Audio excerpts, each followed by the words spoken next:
bump a volleyball, and you will have fun with your friends for the rest of your life. Because Exactly. at some point, some party, some picnic, whatever, there is again, or there's some game that involves a broom handle and a tennis ball. Like what I Yeah. said, and then I'll tell you when we moved from Jacksonville up to Baltimore, we were in a rental house. It was 105 degrees that in July and moved up here. It was the girls didn't know anybody, but we had bought them field hockey gear because that's what you do in the fall, and Yeah. said just start doing it. And they didn't know anybody, so the four of them. I came home one day.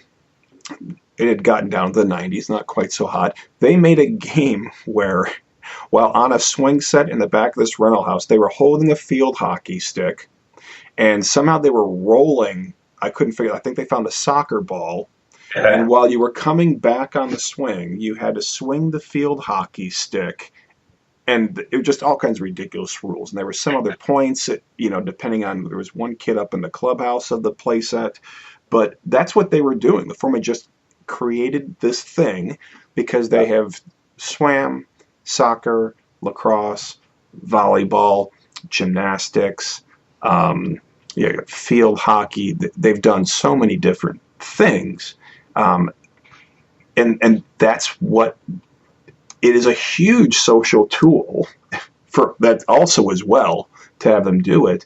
And I've been fortunate where we see a lot of the specializing, but I was so pleased because my girls started playing club lacrosse, which is very competitive, and I was afraid it was going to be all consuming. In the fall, they switch all the games so that doesn't compete with the rec schedule for fall sports, because lacrosse is spring, but they do have, again, everything is going year round. They do have a shortened fall season, but they specifically didn't take up the day that they knew was for rec sports. And they said, okay, when you have conflicts, the in-season sport prevails. We understand.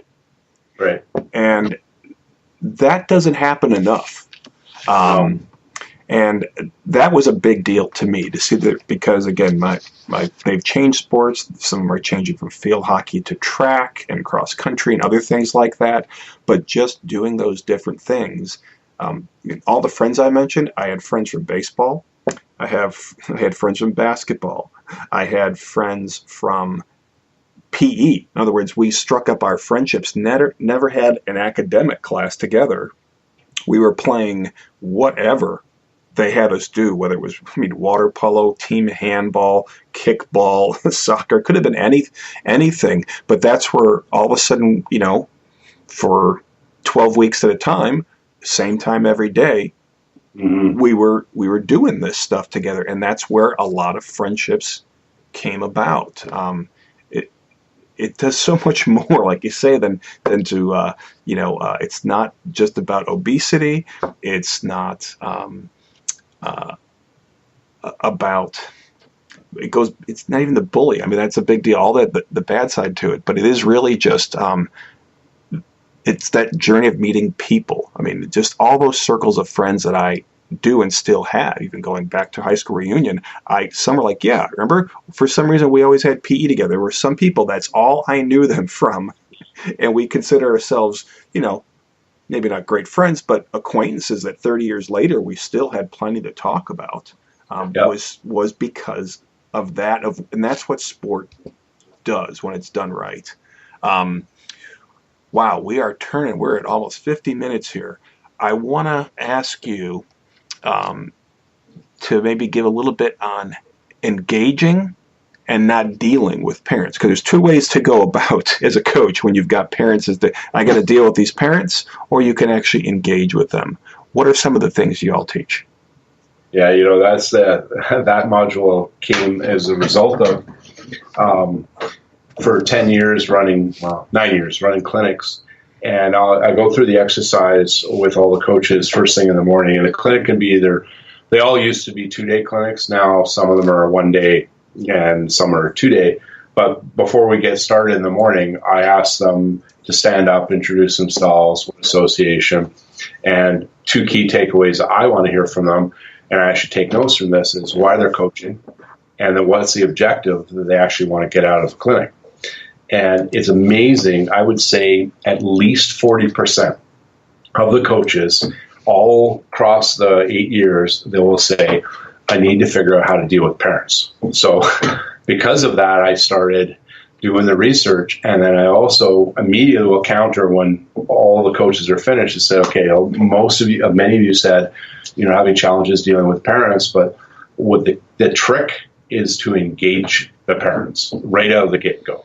And one of our modules is how to run an effective parent meeting. And a lot of coaches don't do their due diligence in running an effective meeting and covering all the I's, or dotting all the I's and crossing the T's in that meeting. It shouldn't be no more than an hour, but covering things like codes of conduct, the expectations, the time, the commitment.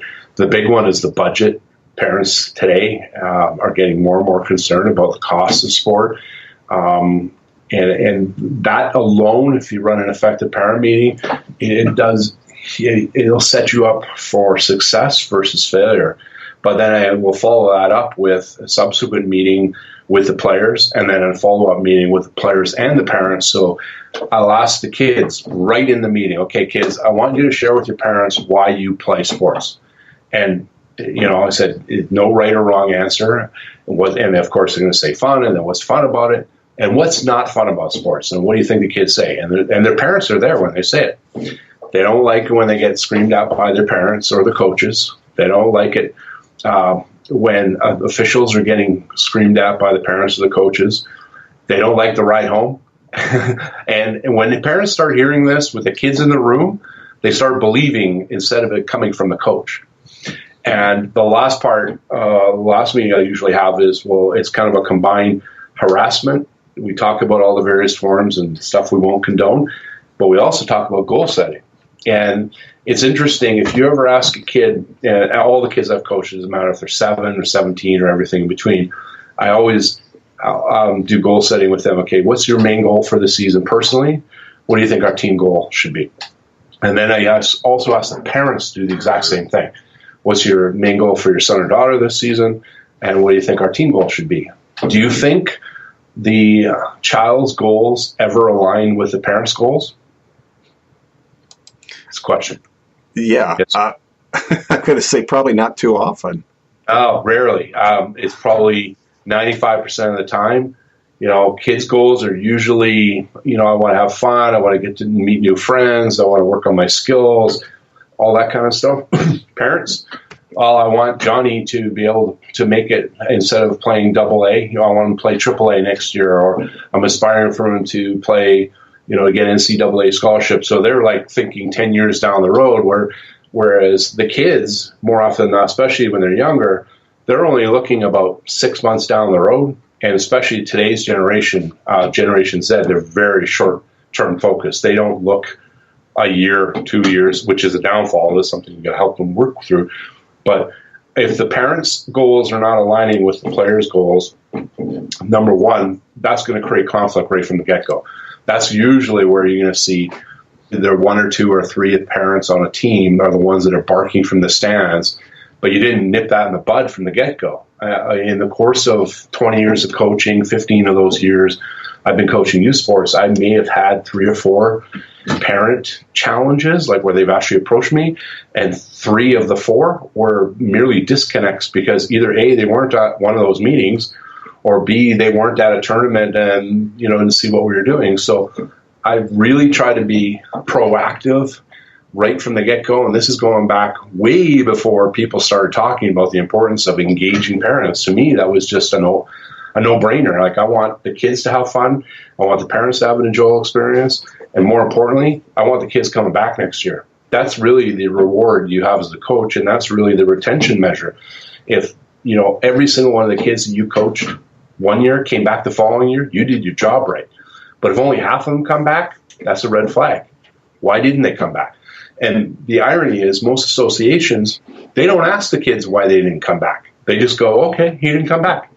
Well, you're running a business. The business is developing these kids.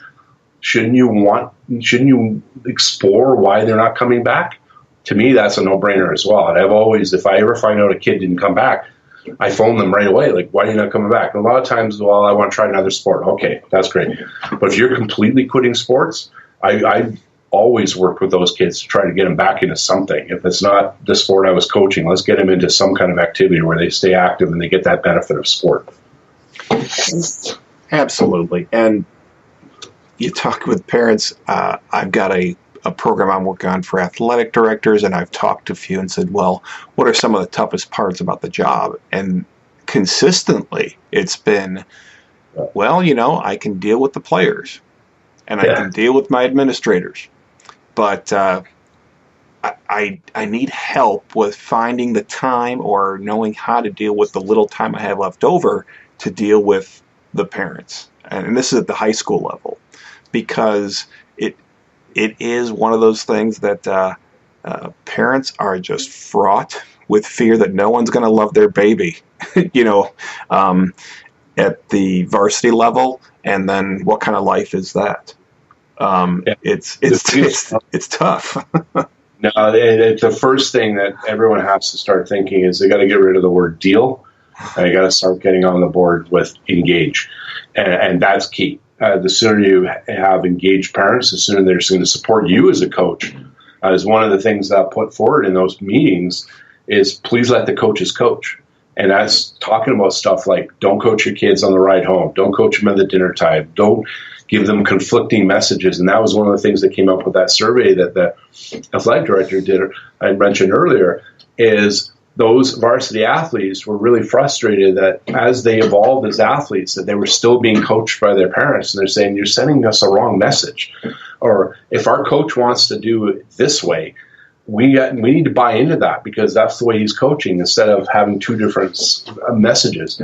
And one of the other big challenges, and one of our modules is coaching Generation Z. I did a lot of research on the age group because it's my son's age group. He was born in 1999. Generation Z was all the kids born as of 1996. So, I've coached that, so I have a certain level of expertise with that. But one of the biggest challenges that a lot of people don't realize, that generation is the closest generation to their parents ever. Ever. I was really blown away when I did the research. Over 80% of the respondents, there's a large study done by a marketing branding company, of the kids that were surveyed said they were very close to their parents. Over 80%. And over 47%, I believe, is close to 50% of that generation, the number one influencer for their decisions was their parents. So, there's a lot of talk about the helicopter, the snowblower, the lawnmower parents, all that kind of stuff. But if you engage them right from the get-go, you get buy-in right from the get-go, you have them understand your philosophy of coaching, and especially if you're one of these coaches that is going to help develop not only them as athletes, but as people, you get buy-in. You get parents going, where do I sign? Versus, I'm going to take your kid to the NCAA, or I'm going to make sure they're professional. A lot of parents now are starting going, really? How's that possible? You've got to really start thinking about what you're trying to accomplish as a coach. And sadly, most coaches that I've dealt with, they don't even know what a philosophy is, and B, they don't have it in writing. So you can't really have a great effective parent meeting. So that's one of the first things that I walk through in that, how to run an effective parent meeting. The first part of that module is let's come up with your philosophy. Why are you coaching, and what do you want to accomplish? And then you have something in writing. Once you put it in your correspondence you hand out to parents, you're accountable to that. So if you put down you're a big believer in developing not only the skills of the game, but skills of life, and you start being a hypocrite and you're not walking the walk, they're going to hold you accountable to that. So that's where you get the buy-in. That's the big shift. The whole dealing with parents, for me, it's easy because I'm doing it for 20 years. But for many coaches today, they're struggling with it because they are not sure how to handle it. They haven't got the education, or they haven't learned by trial and error, so to speak. Well, and I'll close this topic on this thing too, is you want to please the parents, but you don't want to be pushed around by the parents. You're a person of authority, but it's what you were saying, which is, why do you want to coach? And from there, the answer will be right.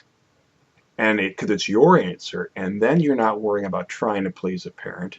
You automatically, establish your authority and credibility with them,